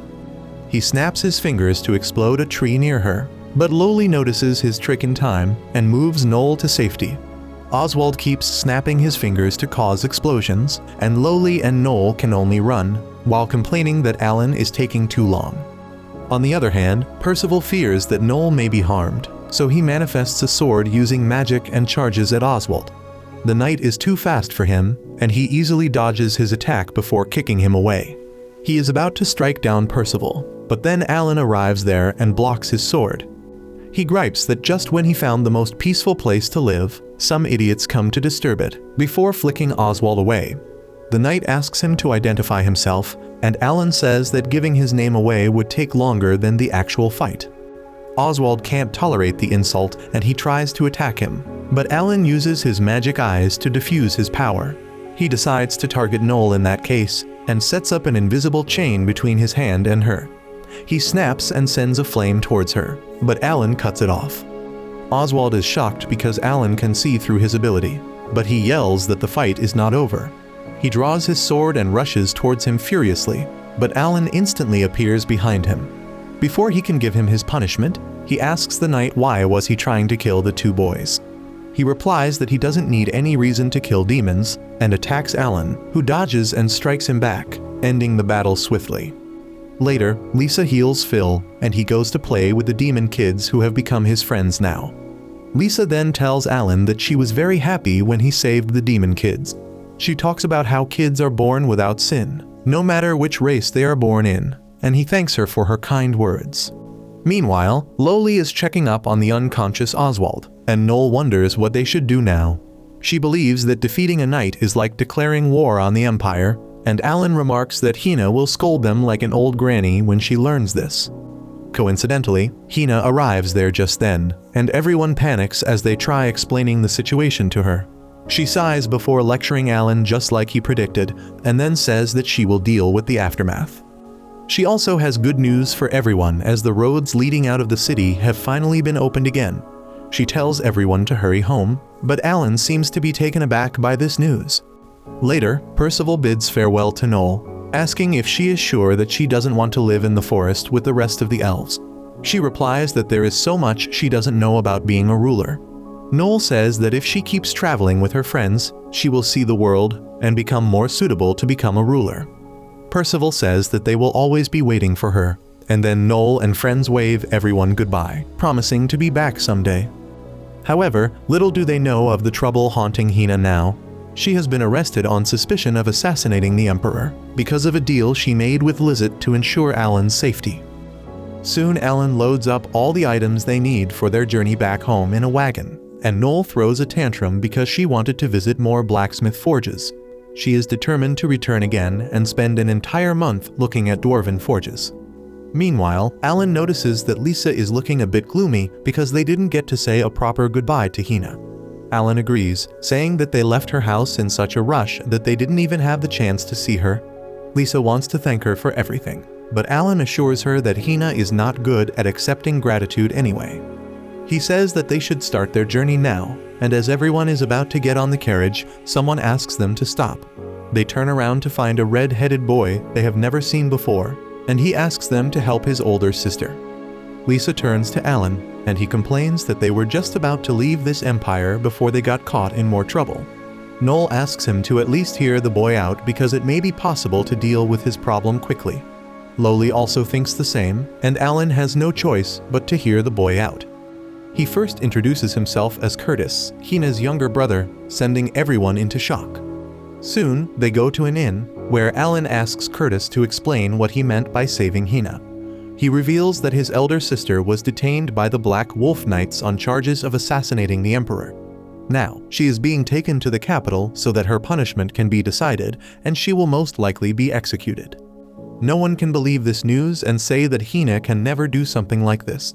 Curtis agrees, saying that the accusation must be fake. Noel declares that they will go and prove Hina's innocence right away, but Curtis believes that it won't be possible. Even if they can find evidence, it will ultimately be suppressed. Noel asks him to explain, and he replies that Hina is hated by a faction of nobles and royals because she is simply too brilliant and everyone is jealous of her. Not only that, Hina is so fearless that she has criticized and mocked the wrong principles of the Empire without worrying about anything. Alan agrees, stating that Hina must surely have made many enemies. Curtis says that it must be a plot of one of her enemies, but he knows that he is too powerless to help her. Alan asks him if they don't have any relatives or friends to help them, and Curtis replies that he and his sister are isolated among their family too. That suddenly reminds Lisa that Hina once told them that she is an only child and her parents are long dead. She is suspicious but doesn't say anything immediately. In the meantime, Alan asks Curtis for some time to think because his request is quite overwhelming.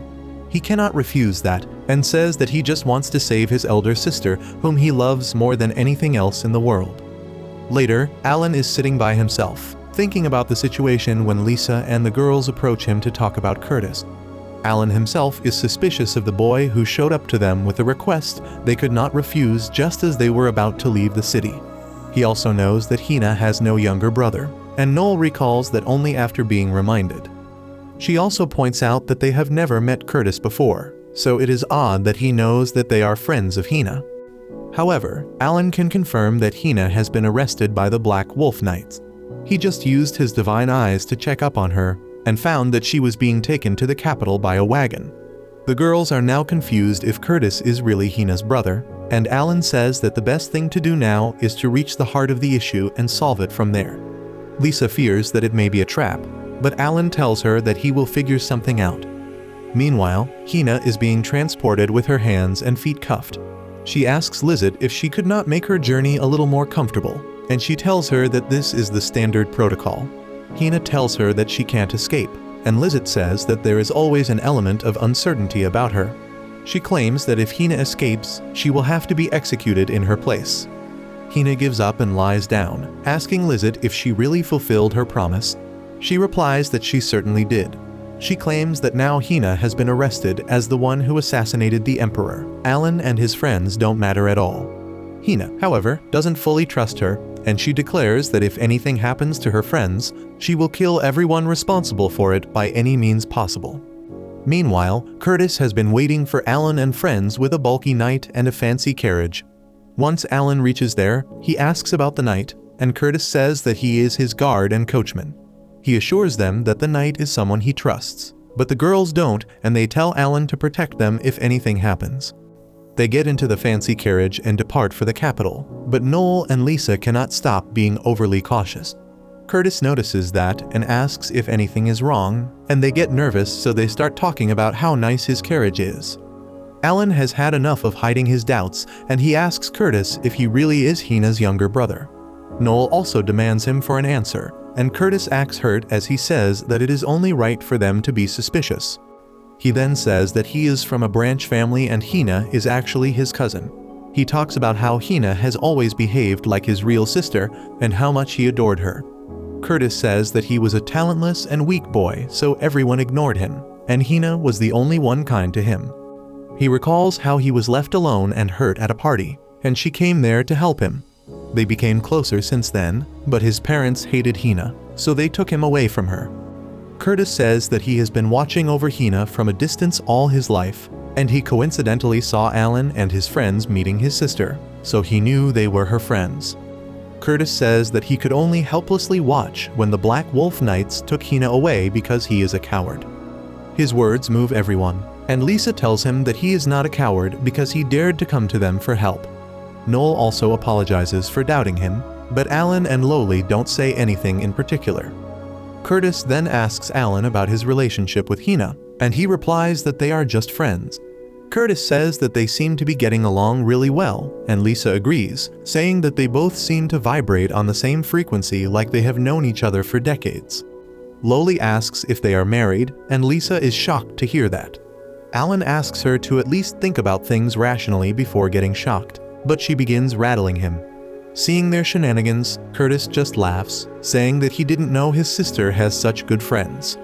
On the other hand, the Knights have taken a break at night, and Hina encourages Lizzie to take a breather too, promising to peacefully sleep on her bench. She replies that her orders are to not take her eyes off the culprit for even a minute, and Hina tells her to do her best.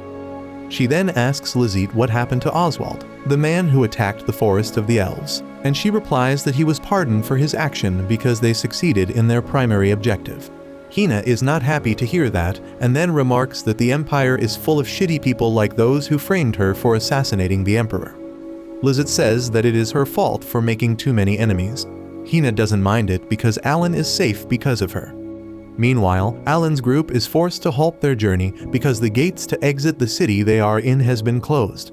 Curtis says that he is the one to blame for this because he suggested stopping in this city for refilling supplies. Everyone tries to convince him that it is not his fault, and then begin wondering why the city was locked down so suddenly. They wonder if the gates are locked because the Knights are looking for them, but rather than making guesses, Alan believes that they should try to gather information first. He decides to hit the Adventurers Guild first, but Curtis suggests that Lowly and Noel stay behind because they are from exotic races and will attract too much attention. They are upset and Curtis offers to take them to an inn.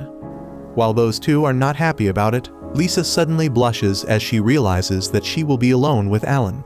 She is really excited and even forgets her sense of direction because of this. Eventually, they reach the Adventurers Guild and find that the atmosphere is quite tense here. Lisa wonders if they should come back later, but Alan assures her that everything is fine. On the other hand, Curtis hands Noel the key to her room, and she asks him if staying in an inn is safe because the Black Wolf Knights can easily find them here. He assures her that this inn is really safe and trustworthy, and even if the Black Wolf Knights find them, his guard is strong enough to defend against them. Loli feels familiar vibes from the man, and she approaches him to ask if they have met before. He nervously shakes his head to deny that, but then she starts knocking on his armor. Noel drags her away, asking her to not bother the knight. However, she feels that the knight should take off his helmet and be comfortable when they are inside. Curtis steps in and explains that the knight is shy and doesn't show his face to strangers, but Noel is suspicious now. Back in the guild, Alan has failed to find a way out of the city, but Lisa has learned that the Black Wolf Knights are looking for a party of 6 people who have come from the border city. Alan is certain that the knights are looking for them, and decides to head back to their friends. Just then, the doors of the guild are flung open, and one of the Black Wolf Knights enters. She asks everyone to stay in their places. Some people are not happy about the knights barging into the Adventurers Guild like this, but the knight tells them that if they oppose her, she will kill them down without giving a chance to explain themselves. After seeing that no one dares to be rebellious, she explains that they are looking for a party of 6 who have come from the border city. She claims to have no information about their races or description, but claims that they are rebels who are trying to throw the Empire into chaos. The adventurers reply that they don't have any reason to help the Empire, and the knight throws a pouch containing gold coins on the table. She claims that anyone with reliable information will be rewarded 100 gold coins, no matter how small the information is. The adventurers are not ready to miss this golden chance, and they begin snitching on Alan and Lisa, who are strangers looking for a way out of the town. However, as they point towards them, they find that they are already gone. The knight runs outside and spots them running away. She starts chasing after them, yelling at them to stop, and Lisa wants to obey the law and face her. However, Alan says that they can just pretend that they didn't know she was talking about them. He then suddenly picks Lisa in his arms and leaps away, and the knight is forced to stop when she bumps into a child and he starts crying.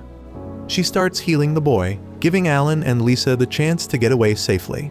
They wonder what to do now, when suddenly a huge explosion occurs some distance away from them. Alan realizes that the explosion took place in the direction of the inn where Noel and others are staying, so he quickly runs towards them. They find that the inn has been turned to rubble because of the explosion, and in front of them, Oswald is standing, holding the unconscious Noel and Loli.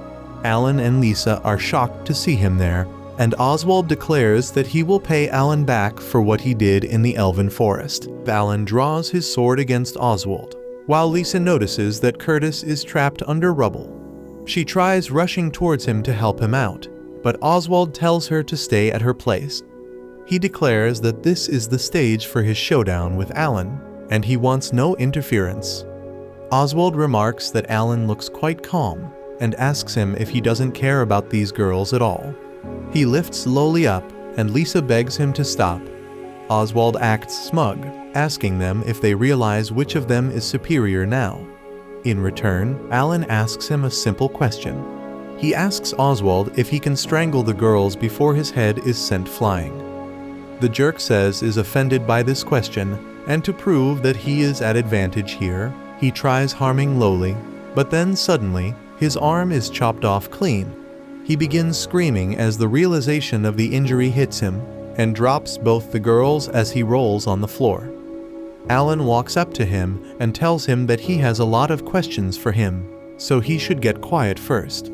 However, Oswald starts laughing. He gets up and admits that he always knew that he could not beat Alan, but that was not his objective anyway. Alan is confused now, so he uses his magic eyes to see what's up, and Oswald explains it to him to make things easier. He says that he has cast his explode magic on Noel, Loli, and all other injured people in the rubble. He laughs, saying that with just one snap of his fingers, he can blow them all to smithereens. He doesn't even care that he will die after that, because seeing the look of despair on Alan's face will be worth it. Oswald taunts him and dares him to cut the connection of his spell to everyone just like he did in the Elves' Forest.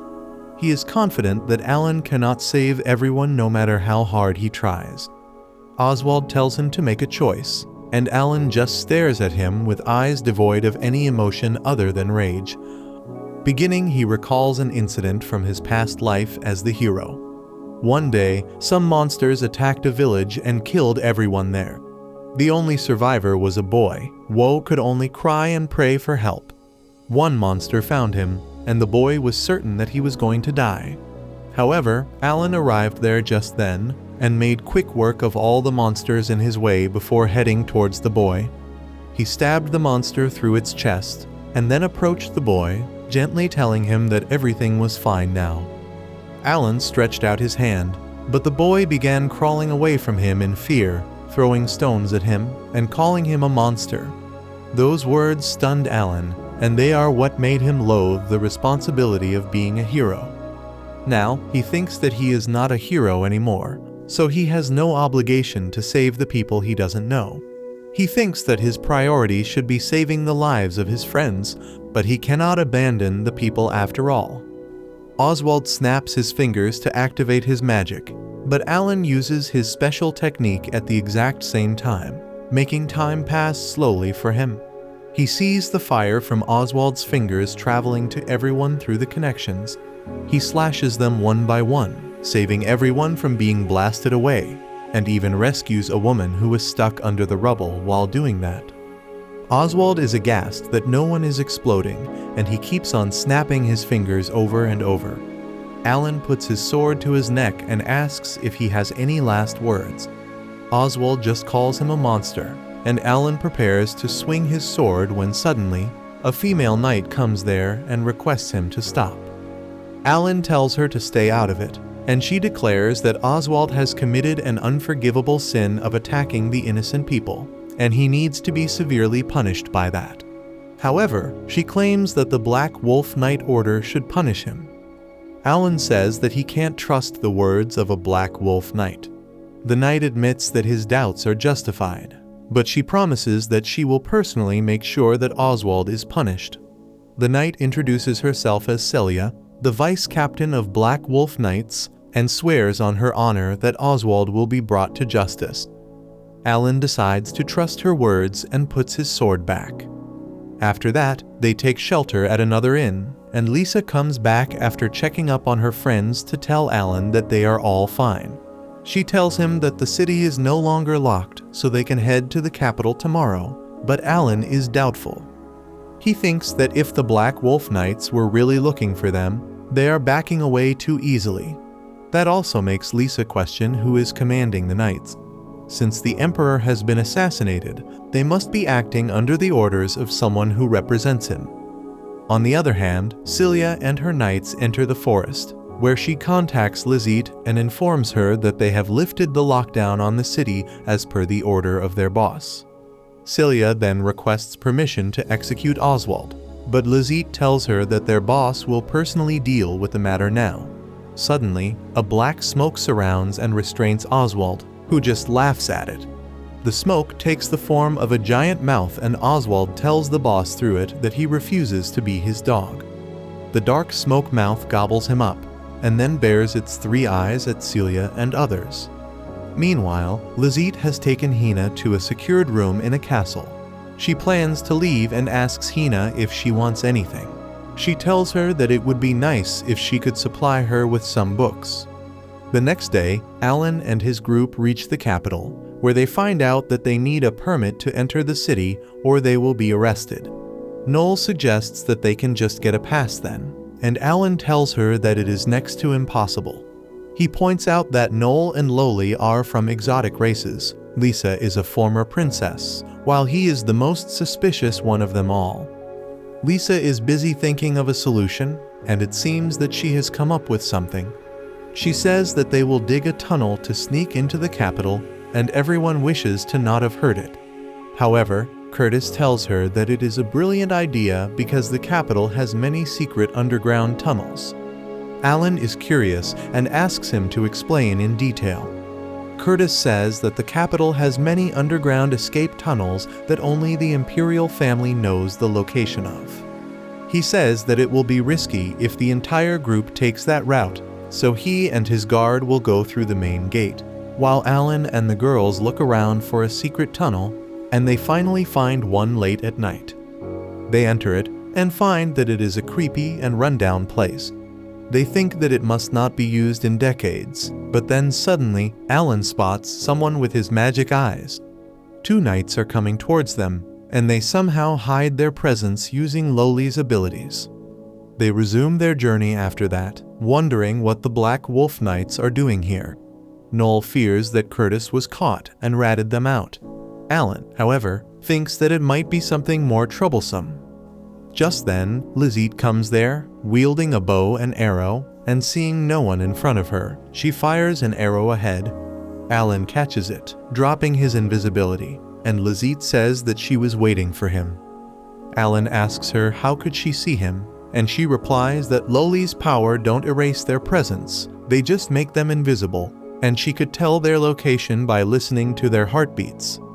She shoots another arrow that whizzes past the Loli, forcing her to drop her invisibility. Lizette says that she doesn't want to kill the girls because she has business only with Alan. He tells Lisa and others to go on ahead without him, but they insist on staying with him. Alan tells them that he is not confident that he can beat Lizette while covering for them, and the girls reluctantly march ahead. Once they are left alone, both Alan and Lizette draw their swords. Lizette immediately rushes towards him, moving with such speed that Alan can barely keep his eyes on her. She jumps using the walls as a support and keeps launching attacks at him that he can only block. Alan asks her why is she not trying to kill him for real, and suggests that she may want him alive for some reason. She pushes him back, telling him to not speak nonsense, and then lunges ahead again. However, she remembers Hina's threat that she would kill her if anything happened to her friends. Lizette wavers because of that, and Alan parries her attack easily. Suddenly, the cave starts shaking and collapsing. Lizette claims that she had no idea about it, and Alan says that it looks like both of them are going to be buried alive here. On the other hand, Lisa and others have reached Curtis in his safe house, and he is shocked when he learns that Alan is currently fighting the Black Wolf Knights who ambushed them. They go outside on hearing the sound of an explosion and find that a small fortress is on fire in the direction of the underground caves. Lisa is worried that Alan might have been hurt, but that puts a small smirk on Curtis's face. Lisa cries, calling out Alan's name, and suddenly, he appears behind her, asking if she called him. Lisa can't believe her eyes as she sees him safe and rushes to hug him. Noel and Loli tell them to get a room, while Curtis is just watching them from his place. Alan asks him if anything is wrong, remarking that he looks shocked. Curtis pretends that he is fine, but his act is already unraveling. Alan asks him about the next step in rescuing Hina, and he nervously says that he has not thought of anything yet, so they should just rest tonight. The girls take up his offer, while Alan then heads out, telling Curtis that he has an errand to do. Meanwhile, Hina is locked in her room, reading the story of heroes from the past, when suddenly Alan appears in front of her. She is astonished to see him, and stammers as she asks how can he be here. Alan tells her that he heard that she was framed for assassinating the Emperor, so he just teleported to her room alone to meet her. Hina asks him not to say that he is here to save her, but he says just that. Hina is low-key disappointed in him. She tells him that he is a little dumb if he thought that she was going to be executed. She states that since the charges on her are false, they will not be proved in the court. Also, since she is the head of a marquis family, the imperial powers can't really afford to kill her, so they will deal with things quietly. Alan accepts that he may have jumped to conclusions, and Hina teases him, asking if he was worried about her. He admits that he was, causing her to blush. She suddenly gets gloomy and tells Alan to go away because she doesn't need his help. He obliges and teleports away, but then Hina gets even more depressed, wondering what is she even doing. The next morning, Alan seems to be lost in thoughts, and he can't even react properly when Curtis tells him that Hina has been accused of allying with their kingdom to harm the Empire. Curtis says that if Alan saves Hina, It will strengthen the accusation and a war will ensue. Alan asks him if he wants them to return to their kingdom right away, and he says that it is the only choice, while acting sad. The girls don't want to abandon her friend, but Curtis says that no one cares more about his elder sister than him, and promises to surely find a way to save her. Alan gets up and tells his friends that they should go, unaware that Hina has been put in prison. As she is locked in, she hears a familiar voice coming from the darkness, and then sees a face there. The creepy darkness subsides, revealing that Curtis is here, and Hina freaks out on seeing him. She asks how can he be here, while he just laughs like a madman. Hina says that she has a hell lot of questions to ask, but first, she wants to know who is Curtis working for. He claims that he is the mastermind behind everything, but Hina refuses to believe that a lousy and incompetent person like him can set all this up himself. He tells her that he has changed and manifests a dark sphere out of his hand. Hina is in disbelief, because that is the authority to control the Black Wolf Knights, that is only passed on to the members of the Imperial family. She fears that Curtis killed them all to obtain this power, but he replies that he just threatened them a bit, and they ran away like the cowards they are. Hina angrily asks him what is his end goal and why did he pin the blame of assassination on her. Curtis says that he wants to become the rightful emperor, but no one will acknowledge him since his mother was a mere peasant. Hina knows this too, and she also knows that Curtis wants to rise from being the son of a branch family to a member of a main family by marrying her. This way, he will be legitimately accepted by other nobles. Curtis remarks that she is too sharp and asks her to come rule the empire with him.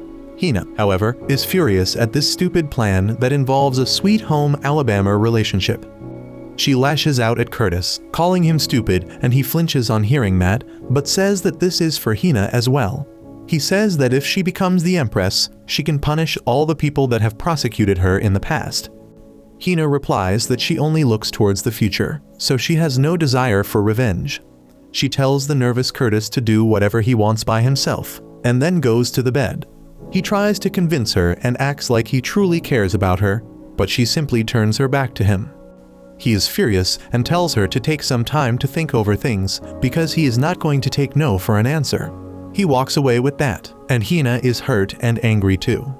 Outside, Curtis runs into Lizzie, who is guarding the entrance to the prison cell.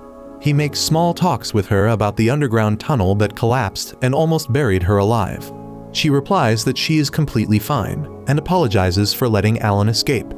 Curtis tells her to not worry about that because he is certain that Alan has left the Empire and won't be coming back ever.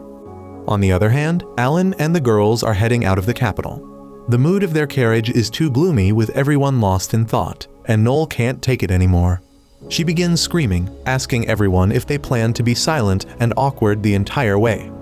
Alan replies that there is nothing to talk about anyway, and Noel says that she has something. She claims that she won't complain about a decision Alan has made because she trusts him, but she is still concerned about Hina. Lisa wonders if Hina can deal with the situation by herself, and Alan says that she told him that she could when she sent him away. Everyone is surprised by this, and they ask him when did he meet Hina. He doesn't say anything, and Noel also stops pestering him. Alan then says that they should lighten the mood by taking a break and asks the knight driving the carriage to stop at a place with a view. Back in the prison, Lizzie pays Hina a visit with a book she was reading earlier. She apologizes for throwing her in this tiny cell, but Hina tells her that it is not her fault. Lizzie with that, and then Hina picks up the book about the heroes. She remembers how she always loved stories about heroes even in her past life. She held the heroes in greatest regard because they constantly fight for others without the desire of a reward and overcome the greatest challenges life can throw at them.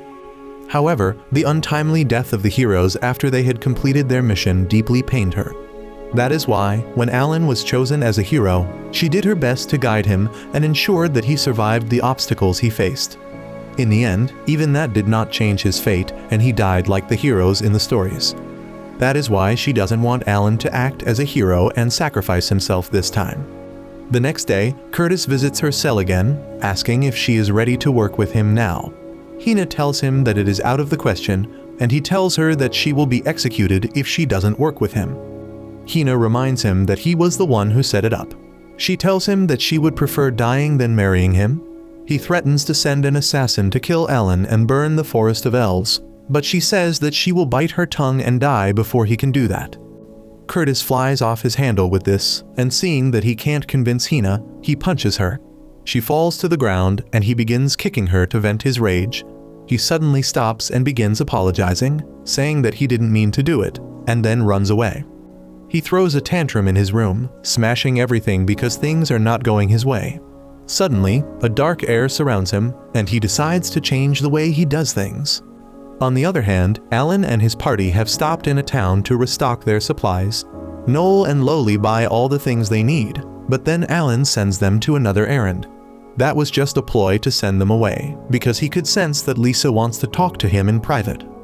She tells him that they should return to the capital and rescue Hina, even though their actions may worsen things. She claims that even if Hina doesn't want to be rescued, she wants to be selfish this one time and rescue her.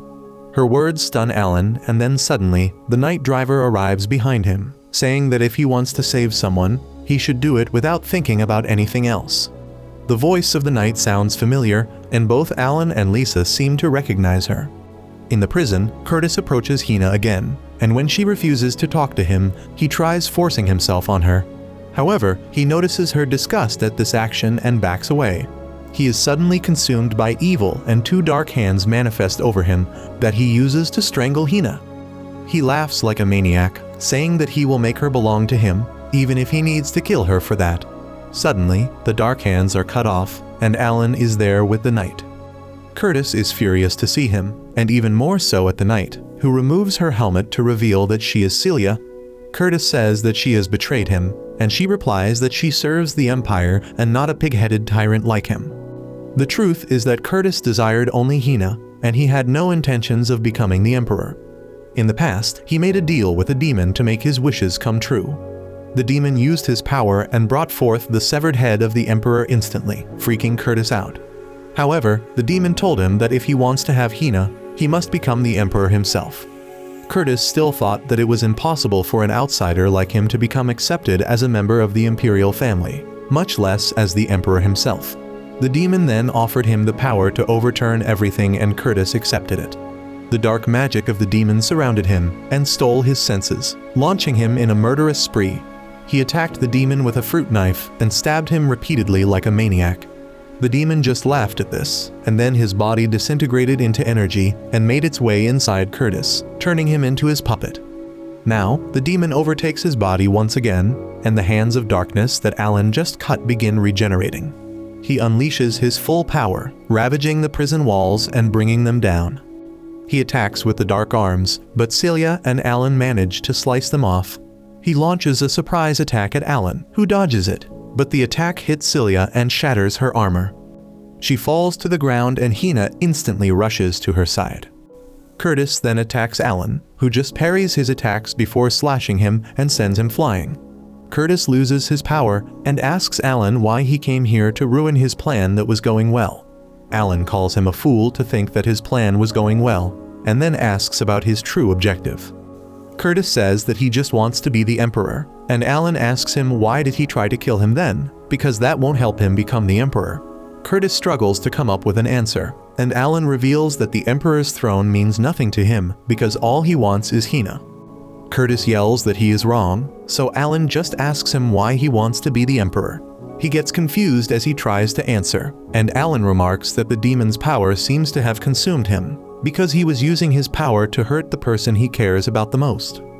As Curtis realizes what he was trying to do with Hina earlier, he has a mental breakdown.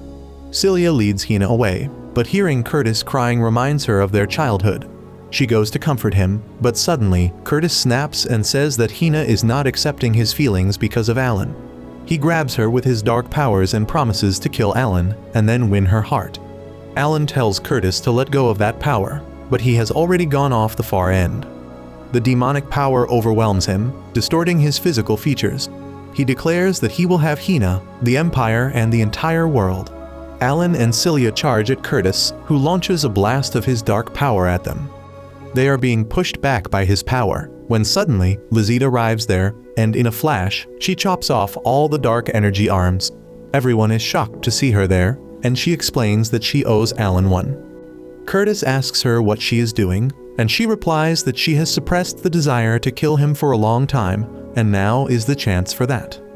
Curtis declares that he will kill everyone, and the dark energy latches onto his body, turning him into a dollar store venom.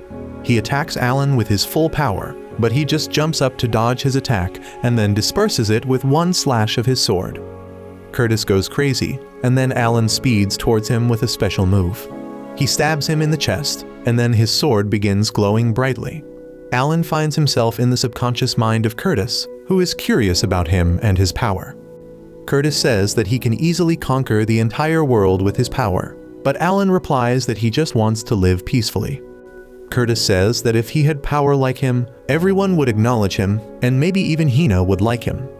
With that, Alan returns to reality, where Curtis has vanished along with the dark power. Hina comes running to him to thank him, but she struggles to come up with the right words. She then snaps at him, asking why did he have to come here when she told him to leave her alone. Lizzie apologizes for interrupting their touching moment, and advises them to move from this place quickly before things get complicated. Soon, the fact that Curtis conspired with a demon to kill the Emperor is forgotten, and Hina is executed and her noble family is destroyed. Well, that is only the cover story they are going with. Hina is with Alan and his friends, and they are really glad to have her back. They go out for a picnic, where Hina asks Alan why he came to save her. He replies that he did it because he wanted to, and Hina blushes. Just then, Lisa calls them to eat and Alan runs towards her. Hina looks at him and the rest of her friends, and then thinks that Alan truly is everyone's hero. If you liked this video, make sure to check out this brand new anime about a loser who gets reincarnated as a prince with godly abilities.